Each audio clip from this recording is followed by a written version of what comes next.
یا معلومه اجازه این که اون خواهر ساکن اینجوه هسته؟ بله اون خواهر ساکن اینجوه به ریکا دارن از قسمت زربان به پیامبر ایرانی به در زمان اشکانیان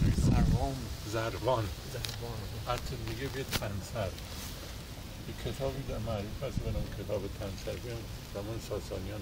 چون یه آدم بسیار باسوادی بود در زمینه حقوق به موقعی که از دانشگاه لندن فارغ التحصیل بیه کتابش انقدر به اصطلاح معتبر شناخته و یه رساله‌ای که بندش بیه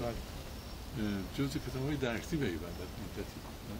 دفتر وکالت داشته ایران بله ایران در وکیل حقوق بین‌الملل رشته تحصیلیش این حقوق یه تخصصش